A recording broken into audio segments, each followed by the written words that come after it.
2022, and we are with the Turkish Philanthropy Fund, Voices of Partners. My name is Didem Altop, and I will be your host for the Women's Month special. And we have a wonderful group of panelists who literally, their brain power is masterful. I'm so excited to be hosting this session. I'll start with just really quick round of introductions. Hilal Baykara, she's the country director for Ashoka Turkey. We have with us also Gülseren Onanç, who is the founder of the Equality, Justice, and Women's Platform, also called SES, which is a wonderful acronym. We're going to ask her about that. It turned out really nicely, actually. We have Melek Pulatkonak, the founder of TurkishWIN, who's doing work globally.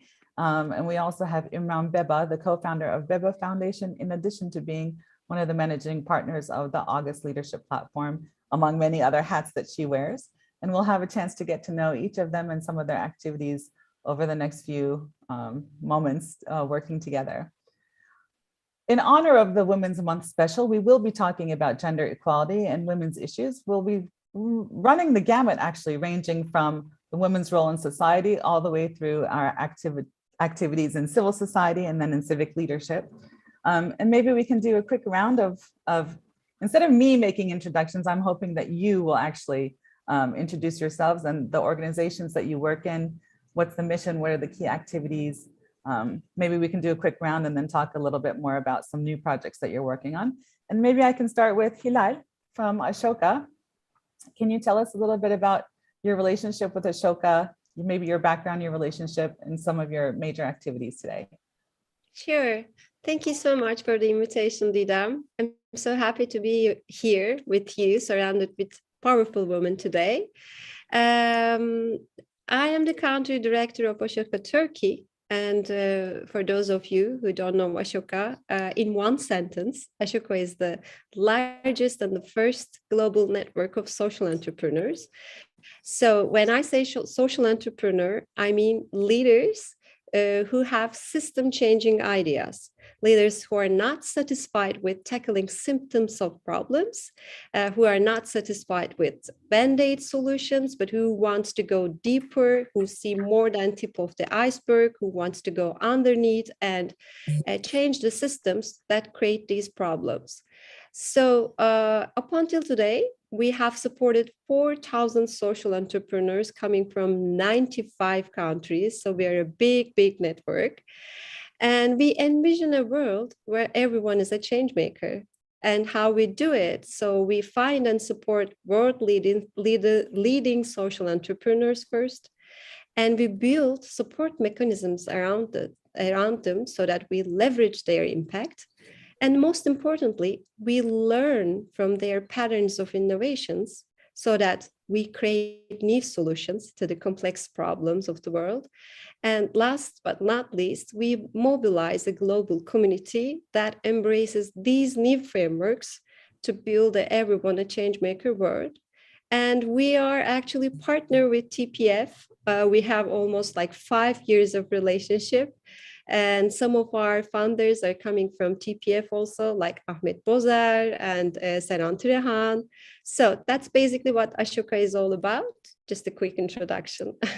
Yeah, I'm really excited to do the deep dive as well, because not only are you supporting the ecosystems directly, but you're also building the social entrepreneurs directly, but you're also building out the ecosystem around it, which is really, really quite fascinating. Gülseren, can we continue with you? As I said before, I love the acronym of SES, which means voice for your platform in Turkish, but in English, it's the Equality, Justice, and Women's Platform. Can you tell us a little bit more about your inception story, your mission? Sure. Well, I've been working for women's rights and gender equality for the last 20 years, probably. I have come across with all of you throughout my career. Though I am a businesswoman, but I've been following gender issues for, as I said, 20 years. And for the last 8-10 years, I was also active in politics, which I was pursuing different goals in politics. So at the end of 9 years, I said, I don't think I'm going to make a big impact in politics. So civil society is always very powerful, especially in Turkey. We need more powerful civil society. And, you know, under our, let's say, authoritarian government, we need more civil society, and we need to give additional power, additional support to women movement in Turkey. That's how we put equality, justice, and women platform, because those are the things that we are really need in Turkey. We need equality, we need justice for whole, but especially for women. So what we do in platform, we try to raise up women's voices for equality and justice. What we do, we collect news stories from Turkey and also from rest of the world. We collect inspirational stories to give the notion of how we could change the world. We provide stories of women who could really make a change, women leaders, women in arts, sports, and in mostly in activism. So we try to give the notion of that a different world is possible. We try to also look at the world from the woman perspective, not as it is, but as a place to be changed. Wonderful. So this is our main activities besides other projects that we have been doing, because we have also established a foundation, as you said, the name is SES, Equality and Solidarity Association.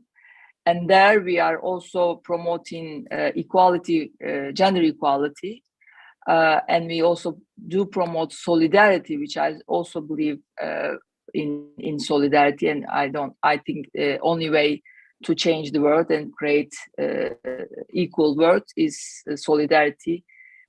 That's also one of our value, that we also develop project for improving solidarity among women. That's wonderful, Gülseren. And I mean, I really love the fact that you're leveraging the role model effect of women, like through these stories. The role model effect is so powerful, and I think it's really underestimated many times, but it's wonderful that you're really capturing that. And it's also so inspiring that you're the trifecta. You're a businesswoman, but you've also been involved in government, and now you're in civil society. And having that, you know, the 360 perspective of what can happen where is really, really quite critical. And it'll be interesting to talk more about that as well in the next round. Exactly. Yes, it gave me really a large perspective. So I know what it works and where it works and what it doesn't work. So yes. What goes where is important. I'll move on to Melek Pulatkonak, founder of TurkishWIN. I love, of course, your activities, and I've been a close collaborator over time. So would love to hear more about how you guys got started, what you're doing mostly, and what's going to come next. We'll talk about in the next round. Okay.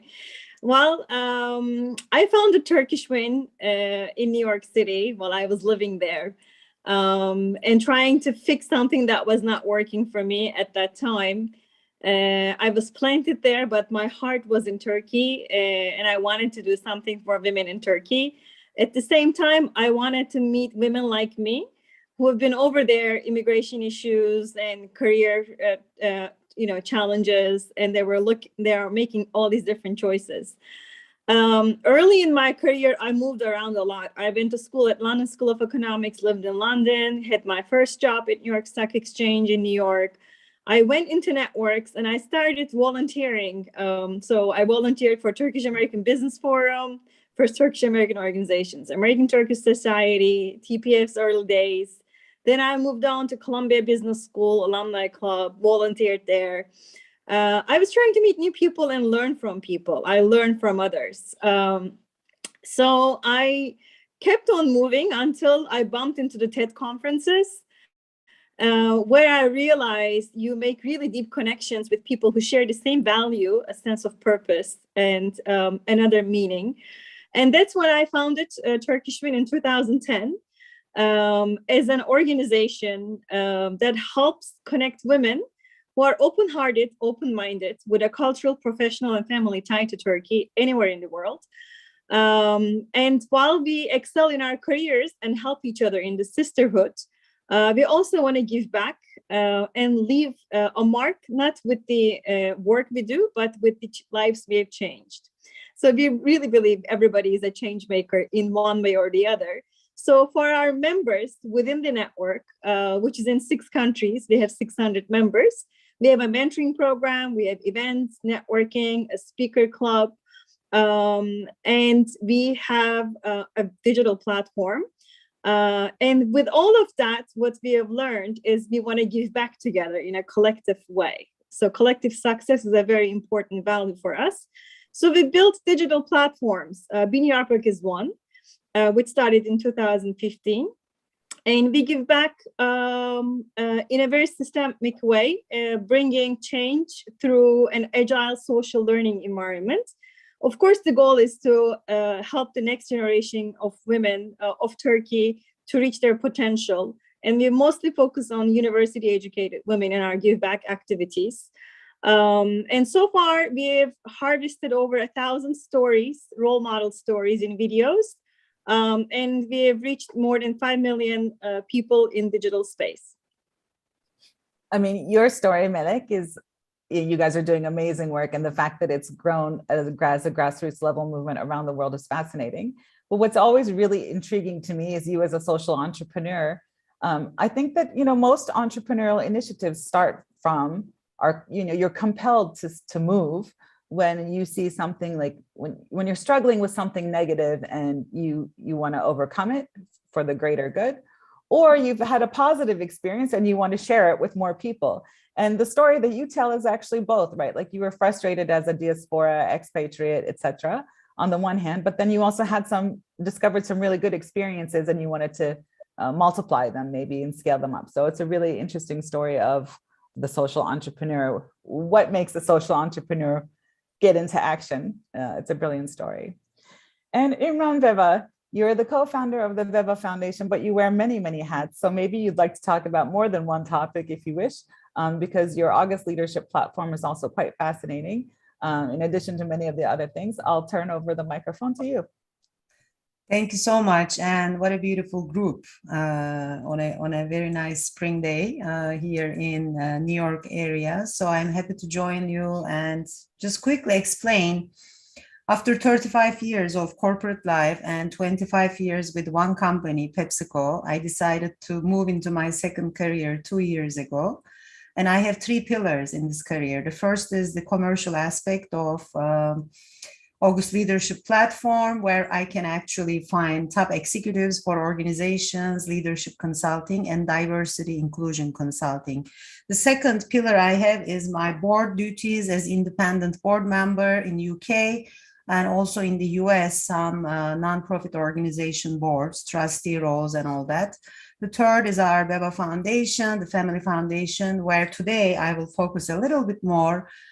Our objective actually here, after establishing that in the US in 2017, end of 17, to support youth and women in entrepreneurship via trainings, mentoring, networking. And within that, of course, STEM plays a key role.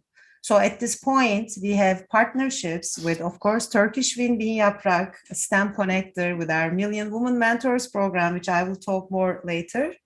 But also with Columbia University School of Professional Studies, we have competitions, entrepreneurship competitions. With Mercy College, we will be doing the same here in the US. And also the Darüşşafaka Okulları in Turkey. We have the entrepreneurship atelier, which is like an atelier to educate young kids about entrepreneurship, 9th to 11th grade. So we really try to capture this concept of innovation and entrepreneurship at an early age, but also for women, a way to really find their skills and passions out there and bring growth innovation and happiness, I think, to themselves and also their communities. So that's my quick story of 35 plus years.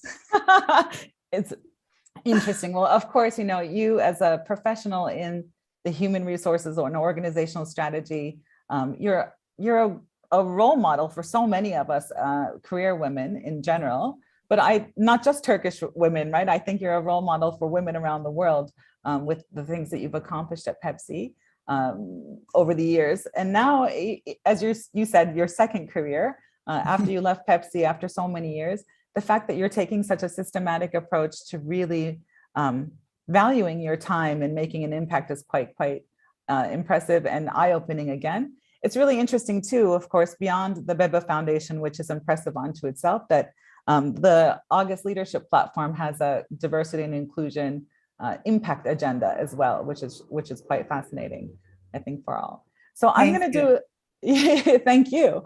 I'm going to do another really quick round, and I'll use the same order as well. But if we could do another lightning round, and maybe you guys can highlight some of your key projects or upcoming new initiatives at Ashoka, at SES, at TurkishWIN, at Beba, that would be a wonderful way to wrap up our intro session, our intro beginning. Hilal, do you want to continue? Yes, sure. We have just launched our brand new report. Maybe I might start from there.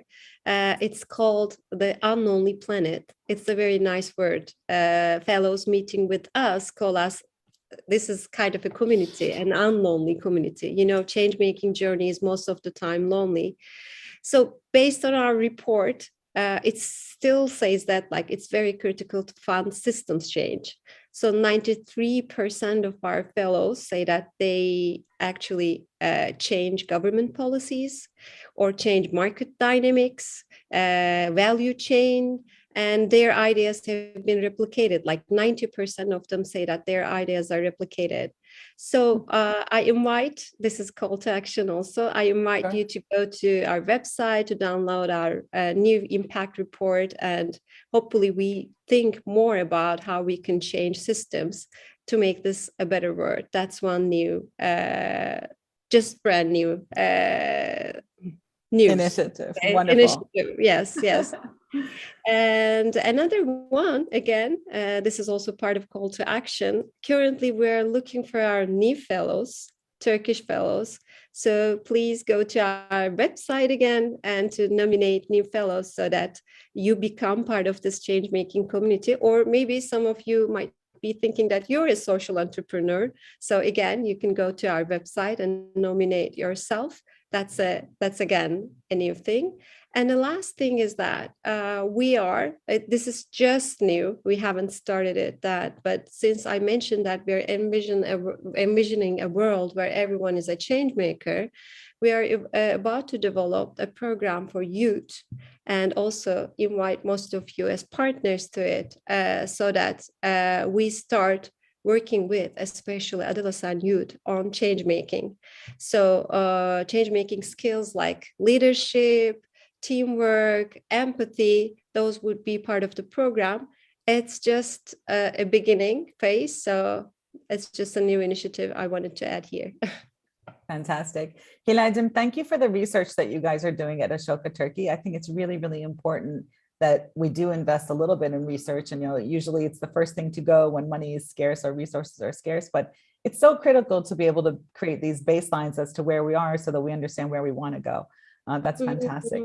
And of course, I just wanted to mention it, just sorry, because TP Fund, since it's going to be about gender equality, maybe thinking about what would be the impact that it's going to create and start from now to define the indicators. And so it's the right time, I think. That's why I wanted to share with TPF community.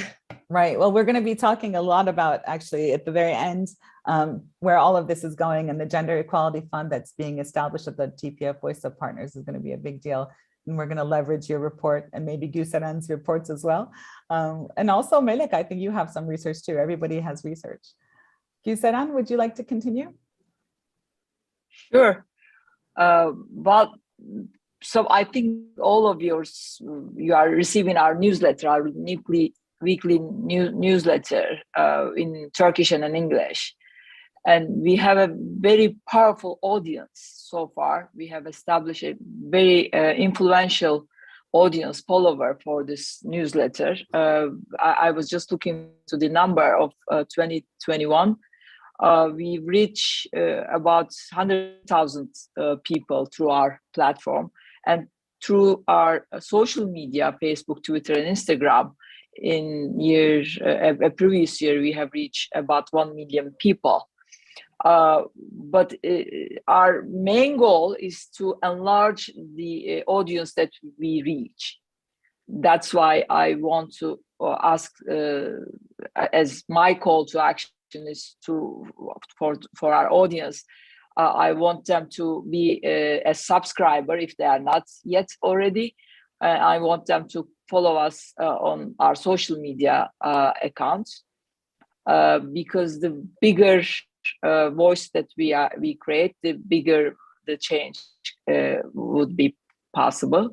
So this is one thing that I would like to ask for, because we know we need to change the mentality, and within this ambivalent world, people do not really put things on perspective. You know, there are so many news, so many informations. People really needs to put things into perspective and really understand what's going on and how they can take an action. So this is what we are trying to do through our newsletters and through our social media. That's why I find it quite important within this all mixed messages coming from different media sources. So we try to put it in woman perspective, make them understand what's going on, not necessarily in the women issues, but the whole political arena. Mm-hmm. That's why I find it quite important to reach as many people as we can. Fascinating. I mean, the whole idea of being able to decipher current events from a gender lens is very, very fascinating. It's really important work. And, you know, half of the time we don't even realize what our gender filters are until we're like deep in it, and what seems to be normal isn't actually okay. And then all of a sudden, when you reflect upon it, you realize that, you know, this shouldn't be happening this way. It's really quite interesting. For example, in a current war situation, everybody's talking about war and how, West could win against Russia, or how Russia could be punished, or how Putin could be punished. You know, we are all talking about war, and we utilize language of war, whereas we are trying to develop language of peace, search for peace processes, and search for women peace and security. You know, how women could be on part of this peace and security agenda, how women could be on this peace building processes. Because if we don't, and nobody will. I mean, if women wouldn't be interfere in this process, I think man is going to destroy the whole world. Such an explicit distinction, war versus peace, and then engaging the women's perspective in peace building is fascinating. Absolutely. Thank you so much, Gülseren. Melek'cim, what are you guys working on these days? You always have something new going on. We have two focus areas, empower and scale. So our network is a community of women in the diaspora and in Turkey. And what we do is we actually give back our social and intellectual capital. And that brings change. So we do that in three strategies. The one strategy is to winning the next generation, to make sure that these young women don't feel alone in their struggles. There's always another woman who's walked that walk. whether it's mentoring and other issues, we can bring them together with different resources. The second avenue is going digital, and the third avenue is winning together with partners. So what we do is we are trying to find these different connections to bring people together. For instance, we brought together Kiva with KEDEV, an organization that supports women through corporations. And by making sure Kiva has a local contact in Turkey, we empowered them to reach a donation base of $1.2 million given to over 3,000 women in Turkey. So this was an intellectual capital connection. So what we output is all these different networks, whether it's together with you, Didem, and Ayşe founding Yeniden Biz, an NGO. On Imran and I think we'll talk about Million Mentors. I'm not mentioning that. So amazing woman like her having an idea and bringing an idea to Turkey and being on the implementation side. And to do this smarter, we are in partnership with SDG AI Labs, which is a UNDP initiative. We are working on machine learning and smart solutions to bring together people in the Bin Yaprak platform for networking. Mentoring is great, but sometimes women are stuck with a question. Can I do this? So meeting someone for one meeting could be sufficient to resolve that. So hopefully we will roll that out this year. And on the scale side, we are happy to share that we are invited by the International Organization for Migration and the Government of Ireland to talk about our collective work at TurkishWIN. So we are hoping to take our diaspora as diversity and the diversity, inclusion, and belonging framework that we have to other countries.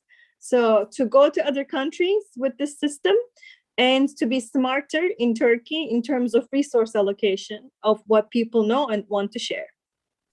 Fascinating. I mean, it's wonderful that, you have the intellectual capital that you talk about, and being able to codify that and leverage technology to make that even more efficient is going to be fascinating. It's going to be really interesting. And I didn't do the ask. Of course, if you have ideas, please bring them to us to bring those ideas to Turkey. And for all the women out there, you can join us as members. Around the world. Yeah. Wonderful. Around the world. Yeah. Imran, you have a big new initiative from what I know. I'm really excited to hear it straight from you. Yes, I have, as I mentioned, we have 3 focus areas in Beba Foundation, and the first area is training.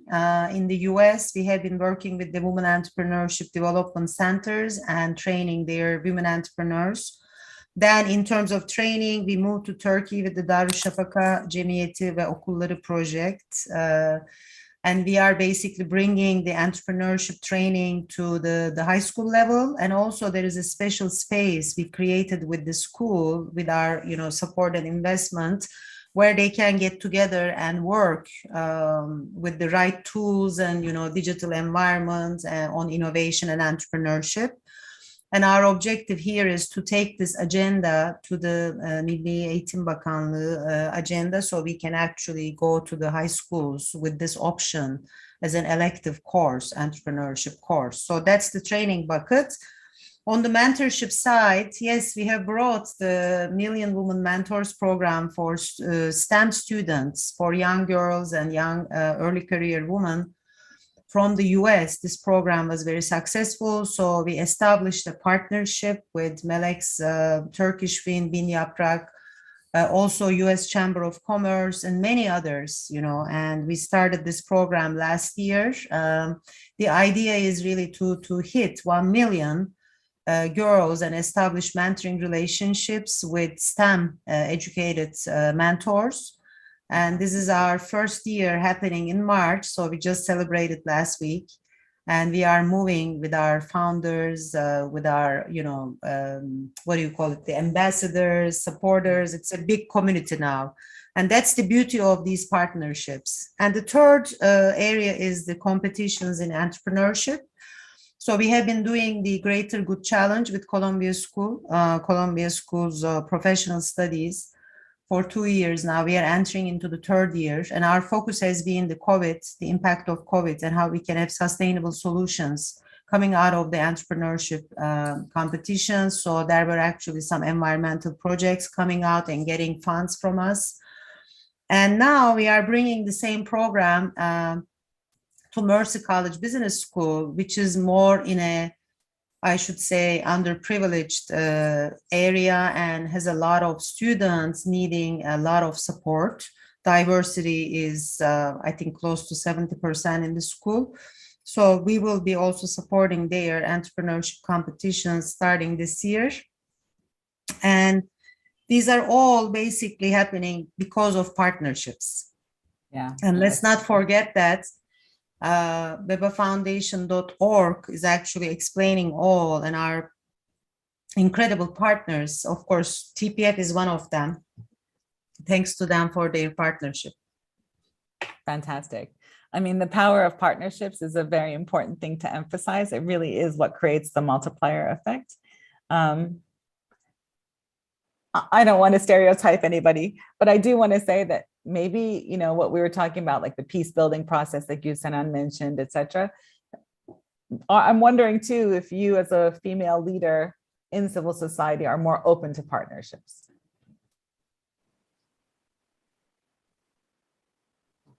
Yes, of course we are. I think so. I think so. Sure. I mean, it's a generalization, a broad one, but I do think that, you know, that's where one of the things that we can do well is that partnership and managing those multiple stakeholders, I think.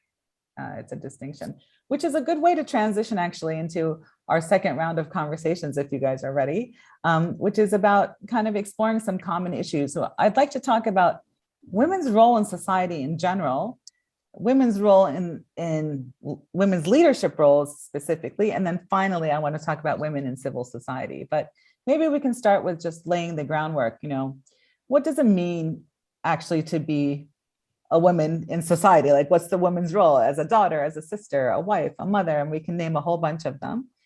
And does that change when we're talking about a female student, like in context, an unmarried woman like myself, for example, or a career woman, or a working mom, a single mom, or when you have to be a caretaker? Can we just talk about women's role in society at the most fundamental level for a moment? I may jump in. Yeah, jump in, Hilal. Thank you. I think these roles very much depend on how you perform these roles. Do you meet the expectations of your family, your school, your boss, your colleagues, or you don't? I mean, are you a queer daughter or are you a well-behaved daughter? Do you value work life more than family life as a wife? And do you challenge what's being said to you? Do you show aggressive behavior? And where do you show it? At work, at house? And this is where we start talking about a theory of gender construction, actually, a construction of gender. We are assigned sex at birth, and then afterwards, based on our assigned sex, we're expected to perform in a certain way. And these performances over time, we start to reproduce this category of gender and sex. Again, this new category comes up. So, and then if you're in Turkey, if you don't conform being a nurturing mom or a well-behaved daughter, then you don't fit into this category. And the outcome is unfortunately violence. We see it, we hear it from the news. So even though we have gone so far in terms of women's movement, feminist movement, we still have a long way to go. And this deconstruction of gender and what it means to be a woman, man, and what about if you don't identify yourself as a woman, what happens to you? All these discussions about it actually is going to change where we are going to go. Well, that's true. I mean, that's part of, I guess, the key generational differences that we're experiencing or observing as well, right? It's first of all, we were talking about men and women, and now we're talking about an entire spectrum. So that's changing very, very quickly. The fact that we're talking about it is changing, right? You couldn't even talk about it before. By before, I mean like 5 years ago before. So it's quite recent. Melek, did you want to jump in? No, I think Gülseren was going to go. Yeah. Hi, Gülseren, did you have a comment? Uh-huh. Well, it is a hard duty to be a woman in Turkey. But every decisions about your life are being made by your father, your family, or then your husband. And women do not exist in public life when we look at the numbers. If you are a woman, you belong to the private life, which is inside the home. When we look at the numbers, participation to workforce, unfortunately, throughout last 10-15 years, it hasn't been really increased.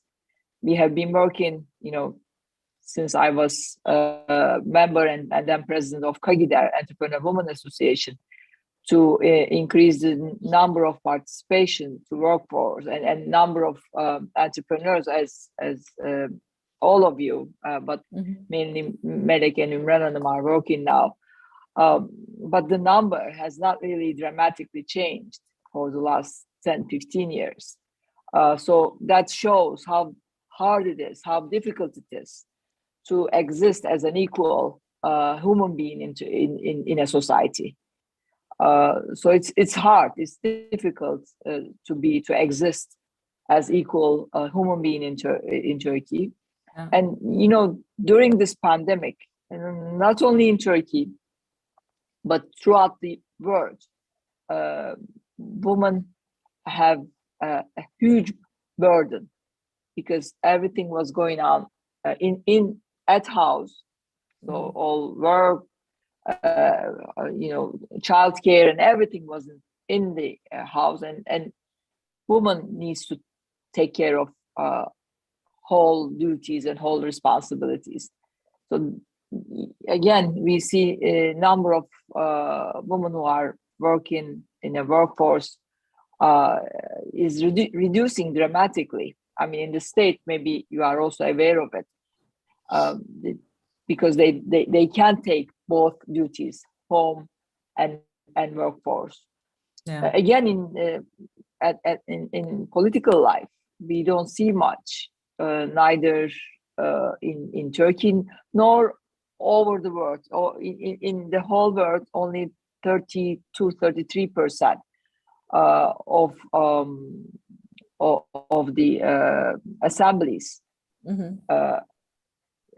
is woman. So representation of women in politics is also very low.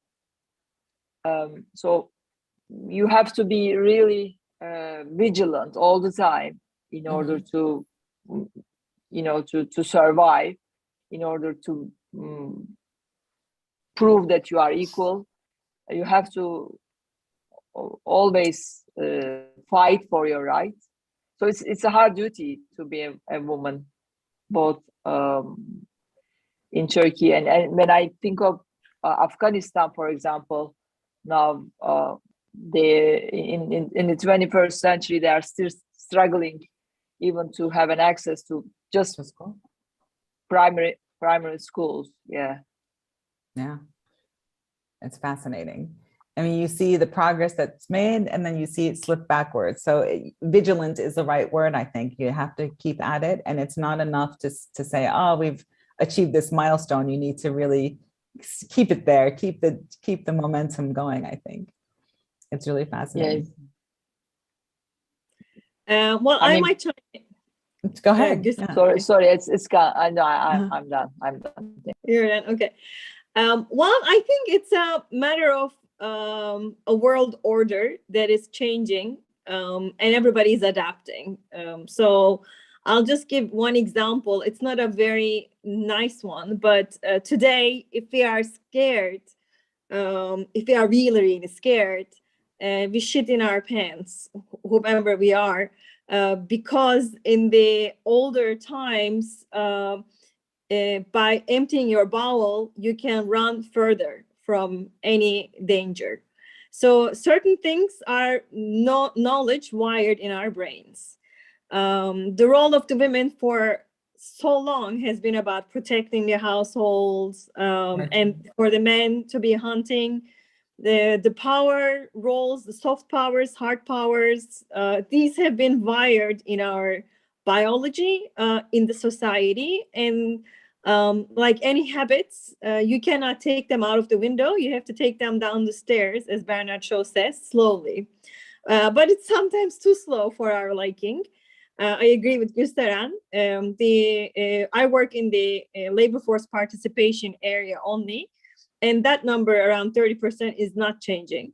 No. And the root causes for all of this is all interconnected. The El Alem system, we call it, what everybody says, about what Hilal talked about, education system, the equal parenting not happening, so women doing the double shift and then dropping out of the workforce, or women being assigned or volunteering for elderly care when parents are aging. All of that is I think, putting women in a different role. And women who make different choices, like myself, yourself, or a lot of women here, are then being confronted and feel very lonely and alone with their choices. That's what we are trying to fill in with the systems that we create, so they don't feel lonely or alone in the journey.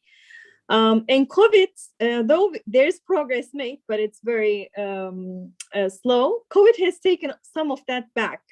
When we were building Bin Yaprak, we looked at ComScore data of what women in Turkey in a certain age range were surfing on the net. And the top 100 sites goes like nefis yemek tarifleri, recipes, cooking, dreams, cosmetics, about being beautiful, being a great cook, being a great mom, being all that superwoman image that is being imposed on us. And it's not been very different in the US. I worked at New York Stock Exchange, and my friends were being harassed on the trading floor by being grabbed by traders. Or another friend of mine, everybody went to strip clubs with their customers, where your customer is getting a lap dance and everybody's drinking to the tilt. And when the decision is being made, these guys go to the Russian bath and separate men and women and talk business in the last yard. When you have suffered all of that sexual harassment, you still don't get to talk the deal. So there are different forms. Of course, what's happening in Afghanistan is very different than what I'm talking about being an investment banker in New York. But power is going to be demanded, and it's not going to be surrendered so softly. It's going to take time. But I see a lot of men are now coming to terms with their feminine side and using these different energies. And we found, I know this is a different question, but we found that the Z generation is not coming with these codes.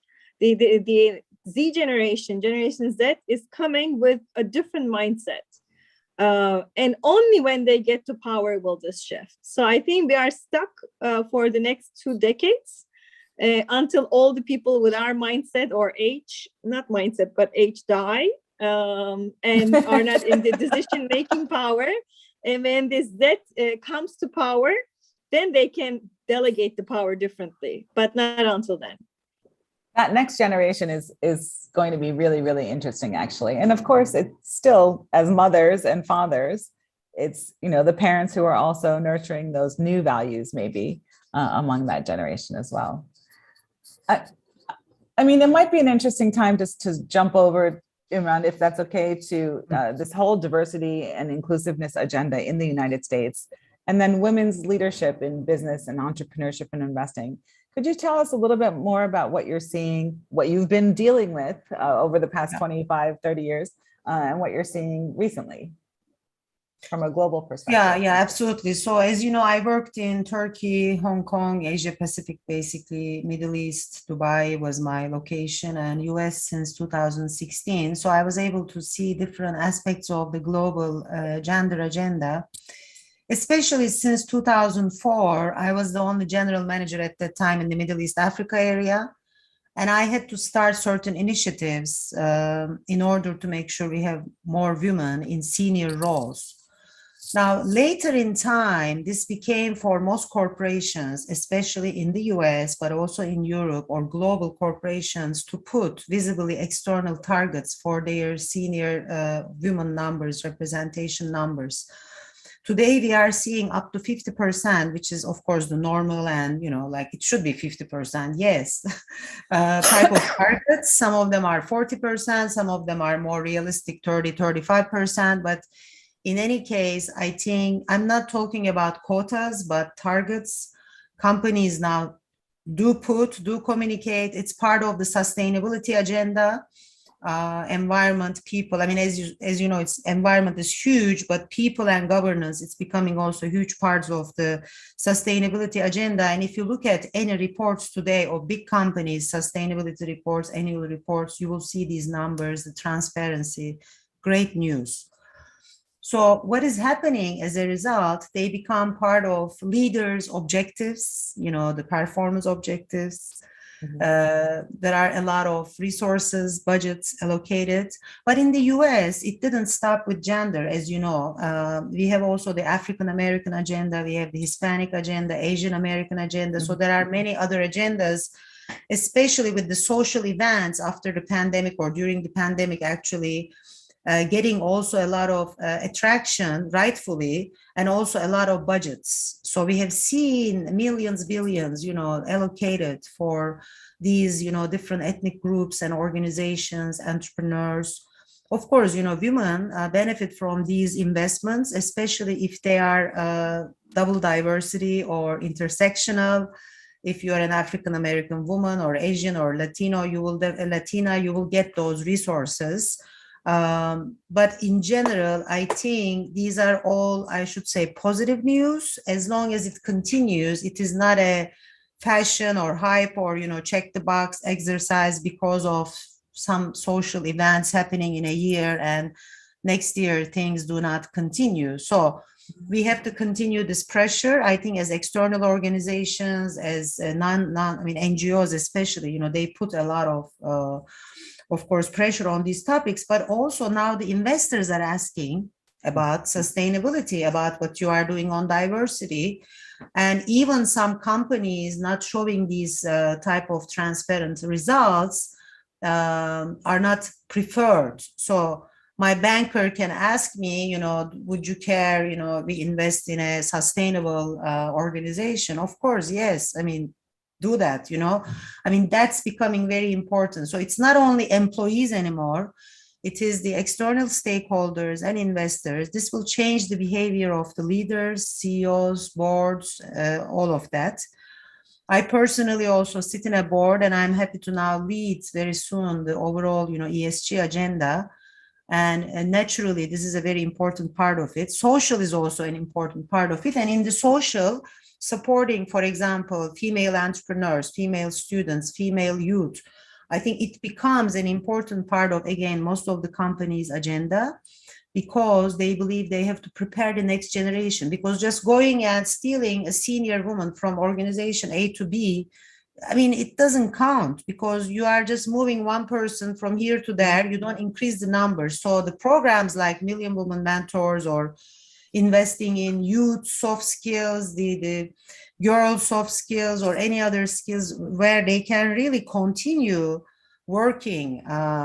First going to the college and then working, even if it's community college. At the end, it doesn't have to be 4 years anymore, right? So, but then continue working, contributing your, your family, bringing economic value. I think these investments are happening in the US, in some parts of Europe, and I hope more and more we will see ESG becoming an important part of Turkey's agenda, or companies in Turkey's agenda, basically.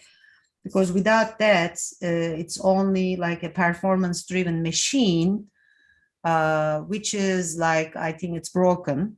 I don't think it will work going forward. And our latest book with my co-author called Leaders with Purpose actually is touching this topic.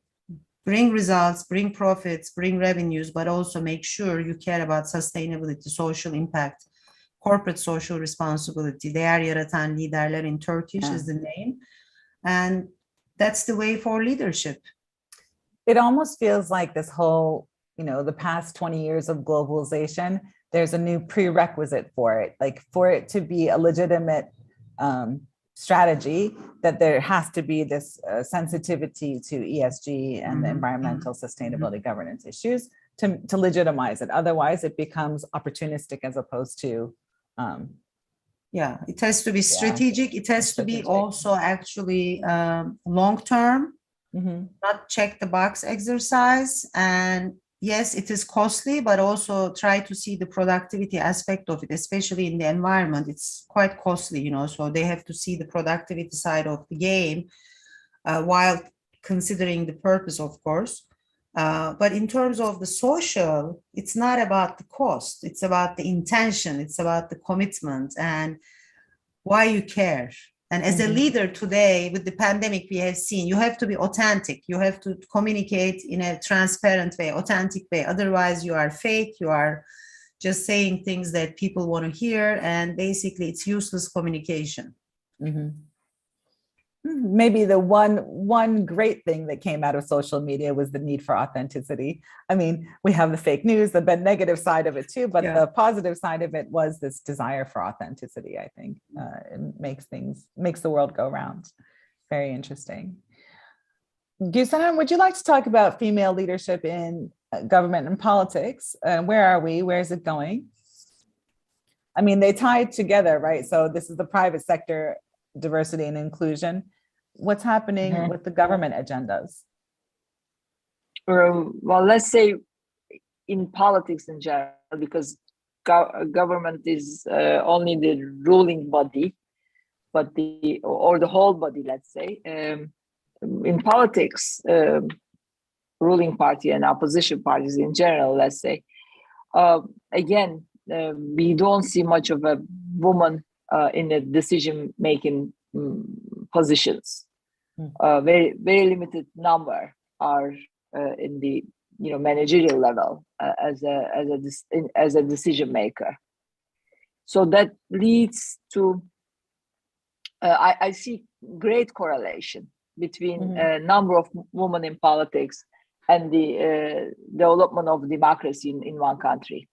So if you look at the most democratic countries like northern countries, Sweden, Finland, Iceland, Denmark, and now we are becoming more gender oriented in Central Europe, Germany.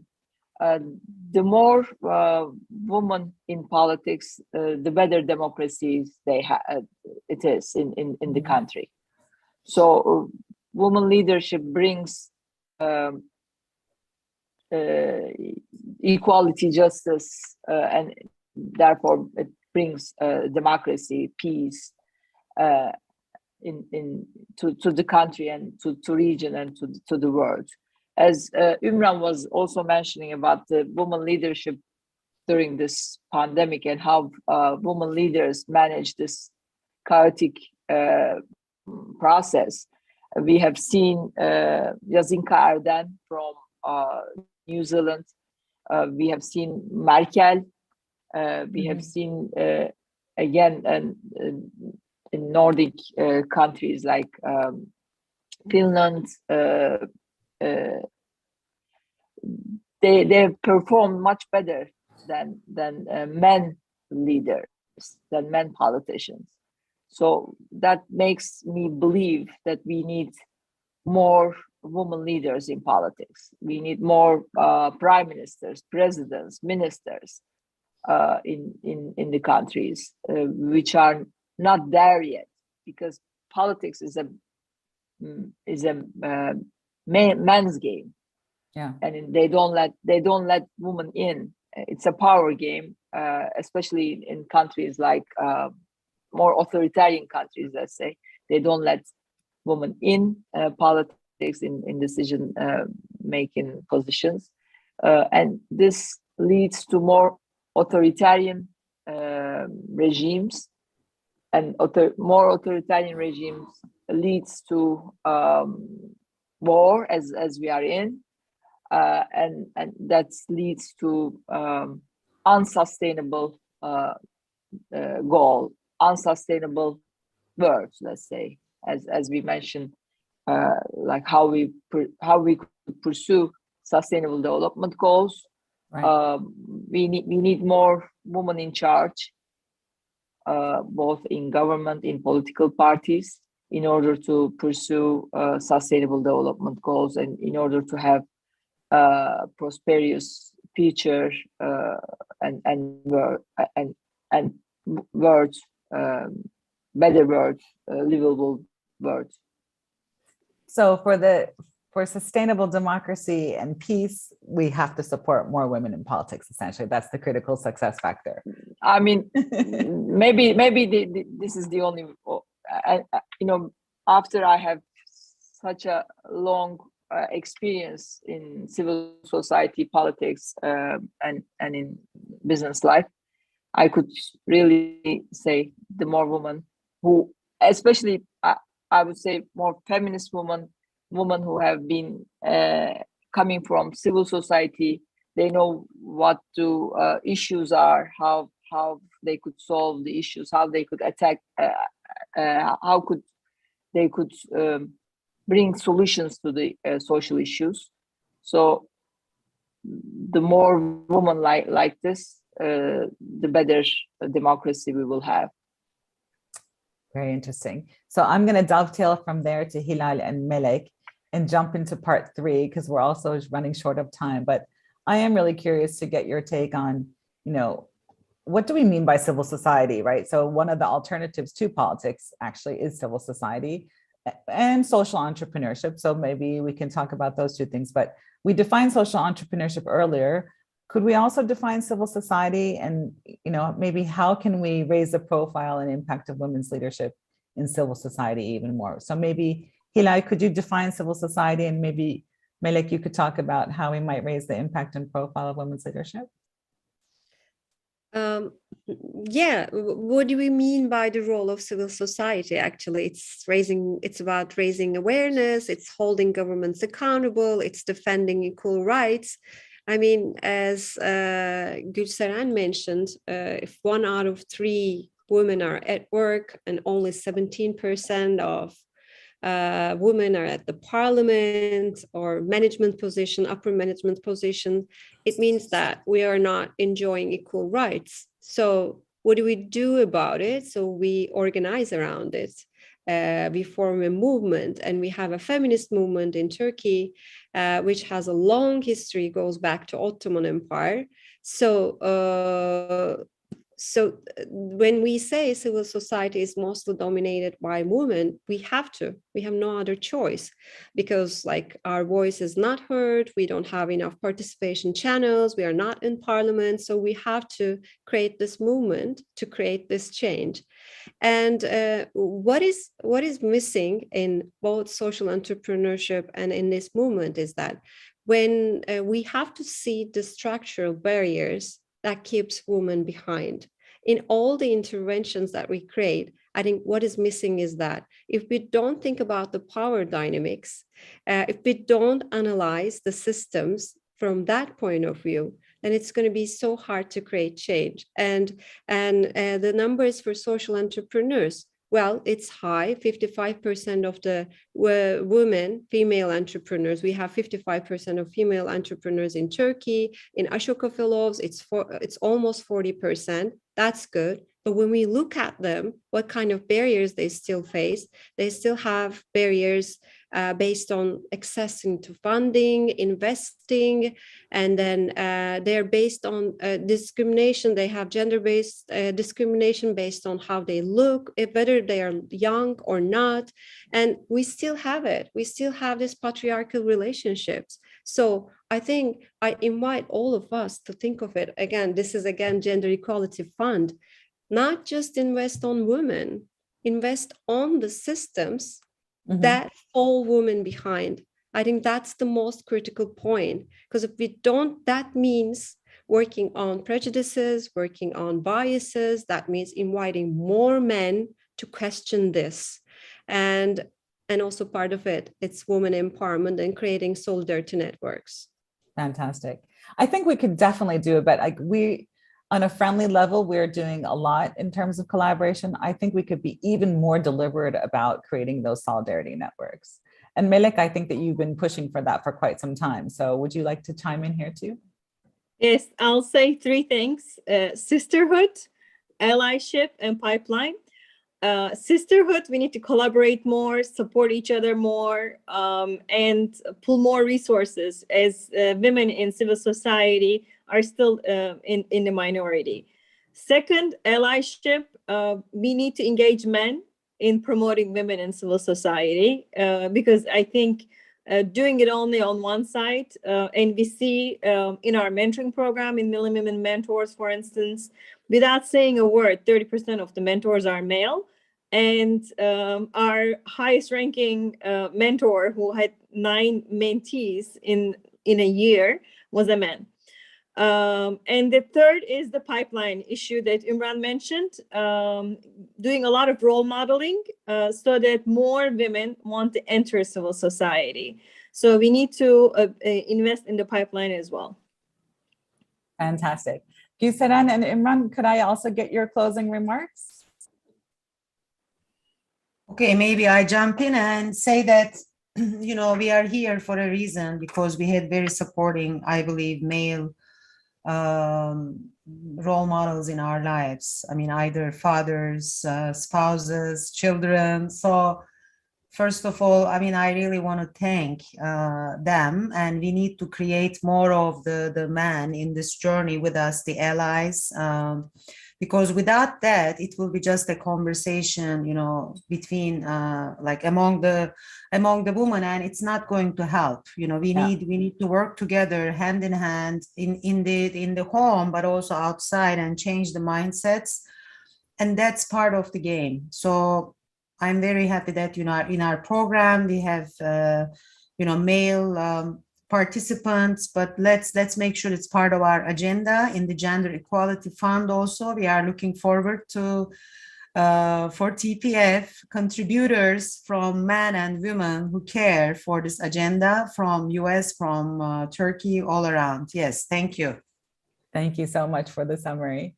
And Gülseren, you were, Imran, not surprising, you were inclusive there too.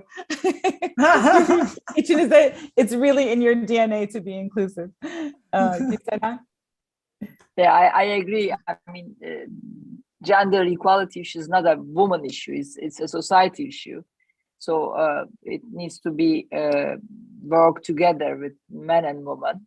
So I also agree with Umran that we need to create equal work together with men and women. And I also think world needs women in every aspect, in politics, in civil society, in work life.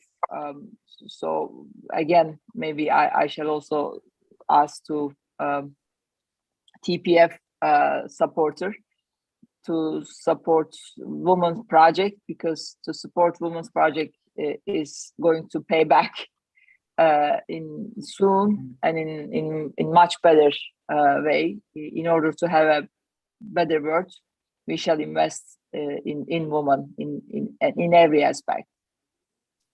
Thank you so much. So we are out of time, but this has been really, really a robust conversation on women's issues.